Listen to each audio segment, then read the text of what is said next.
멜러니와 저는 대학 때부터 결혼한 지 수년이 되었고 결혼 생활에 항상 행복해했기 때문에 큰 IT 회사의 프로그래머로 취직하게 되었고 매리 수년에 걸쳐 의학 학위를 취득한 것은 이제 더 이상 불평할 것이 없었습니다. 시립병원에 존경받는 의사 그녀와 나는 서로를 매우 사랑하고 존경했습니다. 우리는 단순한 부부가 아니라 서로 친한 친구였으며 처음에는 항상 서로를 지원했습니다. 특히 그녀가 나에게 들려줄 저녁 대화가 기대되었습니다. 때때로 이상하게 행동하는 몇몇 환자들과 그녀가 다루어야 했던 어려운 사례에 대한 그녀의 직장에서의 사건들에 대해 나는 차례로 그녀와 나의 성취와 프로그래밍 혁신을 공유했고 그녀는 전문가는 아니었지만 그녀는 나의 성공을 진심으로 기뻐했습니다. 그땐 우리 관계를 기뻐했지만 시간이 지날수록 평범한 일상이 우리를 점점 더 소모하기 시작했고 회사가 성장하면서 내 일에 점점 더 깊이 들어가야 했고 주말에도 종종 컴퓨터 앞에서 더 많은 시간을 보내야 했습니다. 매일 너무 수년이 지나면서 그녀는 예전보다 활력이 떨어졌고 최근에 그녀는 점점 더 많은 야간 근무를 하게 되었습니다. 우리가 이야기할 시간이 점점 줄어들었고 우리는 심지어 조금씩 멀어지기 시작했지만 어느 날 우리는 기회가 있었습니다. 따라잡고 다시 서로의 회사를 즐기십시오. 운명의 변덕에 의한 휴가 시간이었습니다. 이전에는 휴가가 자주 겹치지 않았지만 올해는 운이 좋았기 때문에 일종의 주말 여행의 시간을 낭비하지 않기로 결정했습니다. 미리 아내를 놀라게 하기로 결정했습니다. 나는 그녀를 다시 애지중지하고 싶었습니다. 우리에게는 자녀가 없었고 매일 다른 사람들의 질병을 도왔음에도 운명에 따라 아무도 그녀를 도울 수 없었습니다. 밤에 많은 웹사이트를 스크롤하여 며칠 동안 여행을 찾았습니다. 눈 덮인 리조트로 나는 내 선택을 아내와 공유했고 그녀도 곧 우리가 여행 가방을 싸기 시작하고 필요한 물건을 보관소로 갖다는 아이디어를 좋아했으며 이제 오랫동안 기다려온 날이 왔습니다. 우리는 오래된 픽업 트럭을 타고 바쁜 일상에서 벗어나기 위해 스키장에 갔습니다. 경치가 너무 아름다웠고 난방도 잘 되는 방을 얻었습니다. 처음 며칠간은 따뜻한 곳에서 살아서 밖에서 시간을 많이 보내지 않았습니다. 지역과 멜은 특별히 추운 기후를 좋아하지 않았지만 점차 익숙해지기 시작했고 스스로 새로운 것을 시도하기로 결정했습니다. 그녀는 스키를 타기로 결정했습니다. 그것은 리조트의 주요 활동 중 하나였습니다. 처음에는 그녀가 할 수 없었습니다. 겉으로 보기에 그녀는 조금 우스꽝스러워 보였지만 나는 여전히 그녀의 시도에 감탄했습니다. 멜이 지역 주민들에게 물어봤고 빠른 스키 강습이 있다는 것을 알게 되었고 그녀는 그 주소로 갔습니다. 저는 그런 강습이 필요하지 않았습니다. 노스엔드에서 나 자신은 고등학교 졸업 후까지 남쪽으로 이동하지 않았고 스키를 탈 때 충분히 자신감을 느꼈지만 지원을 위해 몇 번 함께 가기로 결정했습니다. 강사는 그룹에게 글라이딩 브레이크의 첫 번째 기본 사항을 가르쳤고 스키에서 연습했습니다. 슬로프와 멜은 어느 정도 진전을 보이고 있었지만 곧 아내가 나 없이 수업에 가기 시작한다는 것을 알아차리기 시작했습니다. 아마도 그녀가 당황스러워할 것이라고 생각하여 나는 내 존재를 고집하지 않았지만 그녀가 그냥 그런 사람이 아니라는 것을 깨닫기 시작했습니다. 혼자 수업하러 떠나는 그녀는 감정적으로도 나에게서 멀어지기 시작했고 그녀는 자신이 하는 일에 대해 덜 이야기했고 저녁에는 대부분 책을 읽느라 바빴지만 나는 그녀가 책을 읽지 않고 점점 깊어지고 있다는 것을 알 수 있었습니다. 그녀 자신의 생각 그녀는 자신에게 무슨 일이 일어나고 있는지에 대한 내 질문에 대답하지 않고 한두 문장만 윙크했습니다. 처음에는 우리가 혼자 있을 때 무슨 일이 일어나고 있는지 이해하지 못했으나 그녀는 슬펐습니다. 스키를 타면서 그녀가 겉으로 보여주지 않았는데도 그녀의 기분이 좋아지고 있다는 걸 눈치챌 수밖에 없었습니다. 의심이 들기 시작했습니다. 아내에게 아무것도 의심하고 싶지 않았지만 상황을 확인하라는 잠재의식의 목소리가 들렸습니다. 그리고 나는 몰래 그녀를 따라가서 강사가 이론 수업을 하고 있는 방까지 데려다주고 내가 그러는 동안 구석에 숨어있는 것을 관찰하기 시작했다. 그래서 다른 방문객들의 활동을 눈치채지 못했다. 멜이 왔더라면 엉망이었다. 개인 강습을 받기 위해 좀 기다렸다가 조금 추워서 안으로 들어가려고 하는데 두 사람이 나와서 스노모빌을 향해 가고 있는 것이 보였습니다. 강사님과 아내분이 시동을 걸고 패딩 위에 자리를 잡았습니다. 나는 여기서 뭔가 잘못되었다는 것을 깨달았고 멜라니가 나에게 뭔가를 숨기고 있는 것이 분명했지만 우리가 함께 지낸 몇 년 동안 멜라니가 나를 속일지도 모른다는 의심을 믿을 수 없었습니다. 질투할 이유가 생겼고 이제는 평행세계에 있는 것 같았어요. 어디로 가는지도 모르고 따라잡을 방법도 없었지만 마지막이 아닐 거라고 생각했어요. 그래서 나는 저녁에 멜러니가 그녀의 방으로 돌아왔을 때 준비하기로 결정하고 그녀에게 어떻게 지내냐고 물었습니다. 그녀는 피로를 언급하면서 별로 대답하고 싶지 않았습니다. 그녀는 모든 것이 잘 되었지만 강렬하게만 대답했고 이제는 단지 원할 뿐이라고 대답했습니다. 휴식. 나는 그녀의 말에 동의하지 않았다. 나는 그녀 옆에 누워 그녀를 팔로 감싸고 그녀의 어깨를 쓰다듬었다. 멜은 내 손길에 약간 입을 닫았지만 그녀는 아무 말도 하지 않고 그냥 담요를 덮었다. 나는 돌아서 갔다. 생각이 깊어졌고 다음날 내 직감이 맞았습니다. 멜러니가 그를 다시 만나러 갔고 그들은 다시 스노모빌을 탔습니다. 나는 재빨리 다른 스노모빌을 타고 그들 뒤를 따라 조금 뒤에 머물렀습니다. 비가 내리지 않고 화창한 날이었고 나는 약 15분 후에 나에게 몇 가지 이점을 준 차량의 선로를 분명히 볼 수 있었습니다. 멀리 있는 객실을 보았고 근처에 스노모빌이 주차되어 있었습니다. 먼저 조금 기다렸다가 무의식적으로 관찰하기로 결정하면서 근처에 주차했습니다. 보고 싶지 않았습니다. 밖에 사람이 없을까 봐 조심스럽게 선실로 올라가서 무슨 일이 일어나고 있는지 먼저 창문을 통해 살펴보기로 했습니다. 강사와 아내가 테이블에 앉아 달달하게 뜨거운 것을 마시며 킥킥 웃고 있는 것을 보았지만 전혀 의심스럽지 않았습니다. 그녀는 왜 숨겼을까 관찰을 계속했는데 내 몸은 곧 달려들었지만 그들의 대화는 키스와 포옹으로 바뀌었다. 나는 실망에 가슴이 눌리는 것을 보고 어이가 없었다. 멜이 나를 속일 수 있다는 것을 믿을 수 없었다. 배신감과 고통이 나를 완전히 압도했습니다. 첫 번째 충동은 달려가서 둘을 찢어버리는 것이었지만 잠시 후 그들은 멈추고 얼굴을 때리는 것만으로는 충분하지 않다고 결정했습니다. 계속하기 위해 나는 방으로 돌아갔다. 아내가 돌아오기를 기다렸다. 아무것도 모르는 척, 아무 의심도 하지 않았다.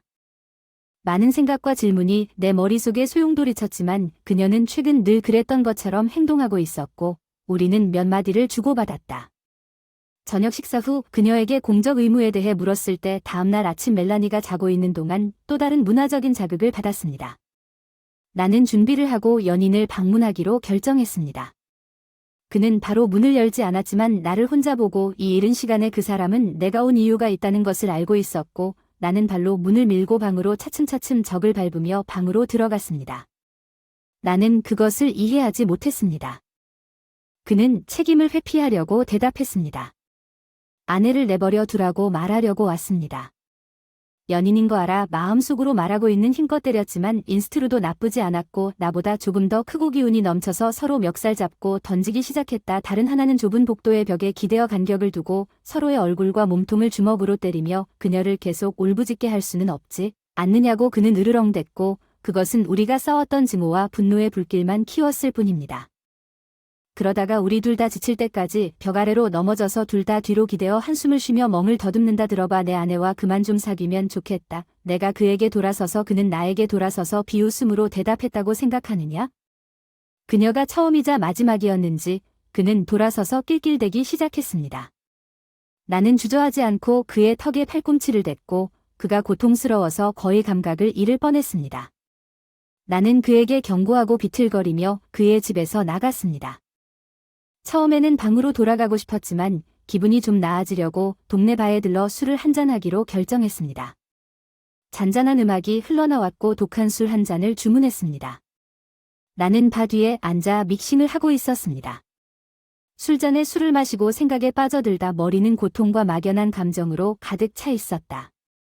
무슨 일이 일어났는지 이해하고 상황에서 벗어날 방법을 찾으려고 노력했다. 내 생각에 사로잡혀 싸구려 사기당하고 실망했다. 결혼 생활에 나는 많은 에너지와 감정을 투자했고 망가지고 희망이 없는 것처럼 보였습니다. 바텐더는 나의 깊은 반성을 보고 나에게 뭔가 문제가 있다는 것을 깨달았고 나에게 술을 더 붓고 도움이 필요한지 또는 이야기할 사람이 필요한지 물었습니다. 그는 안으로 들어가 옷장에서 그것을 꺼내고 싶지 않았고 몇 가지 문제가 있다고 간단히 대답했습니다. 그는 나에게 지역 전설에 따르면 자연이 마음과 다시 연결되고 삶을 정리하는 데 도움이 되는 숲속의 한적한 장소를 방문하라고 조언했습니다. 물론 온갖 전설을 믿지는 않았지만 풍경 속 어딘가에 앉아서 명상을 하고 싶은 생각이 들어서 좌표를 물었고 그중 바텐더가 알려준 장소를 찾기가 어렵지 않아서 정말 멈춰섰다. 전망은 훌륭했지만 공터가 가파른 절벽으로 끝나고 어떤 곳은 통나무 위에 잠시 앉아 있다가 미끄러워서 매우 조심해야 했습니다. 방으로 돌아갔을 때 멜라니는 나에게 메모를 남겼습니다. 그녀는 다시 스키를 타러 갔습니다. 나는 의자에 앉아서 한 지점을 바라보며 내 손을 쥐어짜며 어떻게 해야 할지 고민했습니다. 그들이 어디에 있는지 정확히 몰랐지만 내가 도착했을 때 그들을 처음 본 선실에서 수색이 시작되었습니다. 거기에는 아무도 없었지만 담배를 피우는 것을 포기하지 않았습니다. 나는 그들이 또 어디에 있을지 궁금해했습니다. 내 생각은 그들이 담배 던지는 연습을 가장 많이 했던 더 디센트에서 멈췄다. 그러나 나는 눈 속으로 달려갔고 실제로 그들은 그곳에 있었다. 멀리서 그들이 새로 젖은 것처럼 스케이트를 타고 있는 모습을 밖에서 보니 그들은 행복해 보였다. 약간 질투도 났지만 그 느낌은 금방 지나갔습니다. 둘 다에게 화를 냈습니다. 어떤 식으로든 복수하고 싶은 마음이 가득했습니다. 강사는 내 경고를 무시하지 않고 감정을 받아들이기로 결정한 것 같습니다. 내 주먹을 향해 다가갔습니다. 두 사람 모두 나를 만날 것이라고는 예상하지 않았지만 그들은 나에게 인사했고 나도 똑같이 했습니다. 멜라니는 아마도 내가 그녀의 연인을 방문한 것에 대해 몰랐을 것입니다. 비록 그 사람이 지금은 별로 좋아 보이지 않았고 둘 다 그렇지 않았지만 말이죠. 그녀는 나에게 무슨 일이 일어났는지 물었을 뿐이고 강사는 우리가 현지인들과 술집에서 싸웠다고 말했기 때문에 자신의 게임을 하고 있었을 것입니다. 그의 진행은 나에게 좋았습니다. 앞에서 질투하는 장면을 만들 필요가 없었습니다. 모두들 나는 곳 그들에게 더 좋은 주차장을 태워줄 것이 없다는 것에 대해 대화를 시작했습니다. 그들은 열성적으로 동의했습니다. 나는 그들에게 그 장소를 지적했고 우리는 스키 키트를 가지러 돌아가야 했기 때문에 30분 후에 그곳에서 만나기로 동의했습니다. 1초도 낭비하지 말고 빨리 준비하세요. 목적지로 서둘러 갔습니다. 아직 완전한 계획이 없어서 즉흥적으로 하기로 했습니다. 제가 도착했을 때 그들은 이미 거기에 있었고 주위를 둘러보던 멜라니는 좋은 아이디어에 대해 감사했습니다. 강사님이 그런 곳을 아는데 좋은 실력 없이 타는 것은 매우 위험하고 안 좋게 끝날 수 있기 때문에 추천하지 않는다고 하셨습니다. 하지만 아내가 너무 좋아해서 떠나고 싶지 않아서 강사님이 이 경사면으로 내려가기로 결정했습니다. 가장 먼저 갔던 사람이 내가 따라갔고 그 다음은 멜러니가 소름 끼치는 방식으로 어느 정도 거리를 두고 우리는 나무나 눈보라 형태의 장애물을 피하면서 내리막길을 이동했습니다. 여기에는 다른 사람이 없는 것 같아서 조금 행복했습니다. 내가 갔습니다. 울퉁불퉁한 길 위에서 계속 꿈틀대는 강사를 지켜보며 앞으로 한쪽은 소나무 숲이 피기 시작했고 한쪽은 점점 더 두꺼워지고 다른 쪽은 절벽이 보였다. 나는 경주했고 내 생각은 나와 함께 달려갔다. 내 라이벌 멜러니가 약간 뒤처져 있는 상황에서 나는 이것이 나에게 적절한 순간이라는 것을 깨닫고 강사의 심장을 급히 밀어서 잘못된 방향으로 회전하게 했고 그의 스키는 절벽이 막 시작되는 곳으로 반대 방향으로 갔다. 나는 내가 멈췄다. 그 남자가 시야에서 사라진 것을 보고 높은 비명소리만 들렸다. 잠시 후 아내는 내가 가만히 서 있는 것을 보고 나를 따라잡았다. 그녀는 무엇이 잘못되었는지 즉시 이해하지 못했고 내가 강사에게 사고가 있었다고 설명했을 때 그녀는 말했다. 그녀는 겁에 질려 울기까지 했고 심지어 나를 웃게 만들었습니다. 그녀는 그를 안 지 며칠밖에 안 됐는데 그 사람이 나보다 그녀에게 더 사랑스러웠습니까? 그녀는 오랫동안 함께 결혼해 왔습니다. 더 이상 이 여자를 알아보지 못한 채 그녀는 아래층을 내려다보고 싶어 했지만 나는 그녀를 멈추고 방에서 구조대를 부르겠다고 약속하며 자기 방으로 돌아가도록 설득했습니다. 멜라니는 슬프게 앉아 있었습니다. 그런 다음 나는 그녀와 그녀의 연인에 대해 모두 알고 있다고 그녀에게 고백했고 내 마른 매를 그녀의 슬픔에 산만하게 만들었습니다.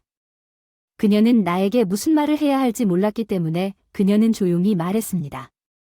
나는 그녀를 용서할 수 없어서 미안합니다. 더 이상 쉴 수 없으니 짐을 꾸리라고 했고 집에 가려고 방을 나갔습니다. 이 시점에서 그녀와 함께 있고 싶지 않아 출발 2시간 전에 산책을 하기로 했습니다. 지역 병원에 도착했습니다.